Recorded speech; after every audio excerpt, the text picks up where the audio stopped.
obviously the theme of your first book there, Charles, is what does it mean to have freedom from wealth? When I used to work at the hotel in my previous life, and I was guest experience manager, I asked you this question because I thought, oh, wouldn't wealth mean that you're actually freer than you were before? And you very rightly said that's not the case when you have wealth.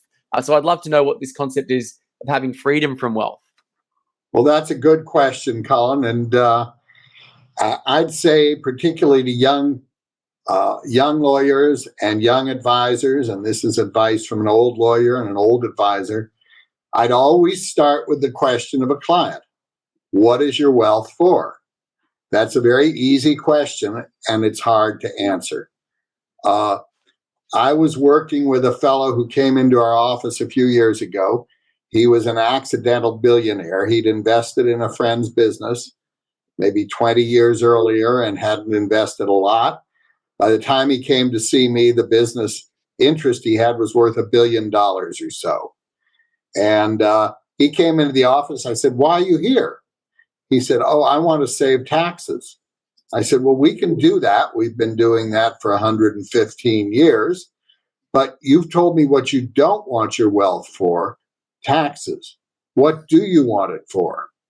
He looked at me and he said, well, what are my choices? At first I laughed, but then I realized that's a really good question.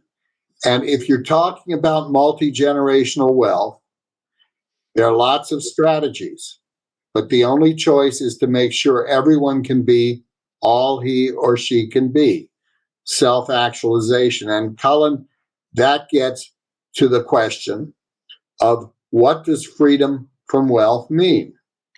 Many people are so burdened by the day-to-day activities involved in managing their wealth, chasing deals, and so on and so forth, that they lose the freedom. And part of the challenge and part of what we do in Australia and in the US, and in fact, we work with families around the world, is we help them design their family office so that every member can self-actualize. Now, I have written 3 books, and each has the title Freedom from Wealth. The first one was a general book I wrote with Don Trone and set out the concept.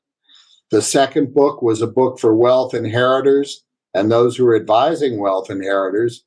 And the most recent book, which just came out at the end of last year, is The Chase Continues. It's for people aging or advising those who are aging. And it's a nice way of saying old people. So each of these books has in it freedom from wealth. And the best way I can describe freedom from wealth is to tell a story, which I think will help you understand. I was on the original small board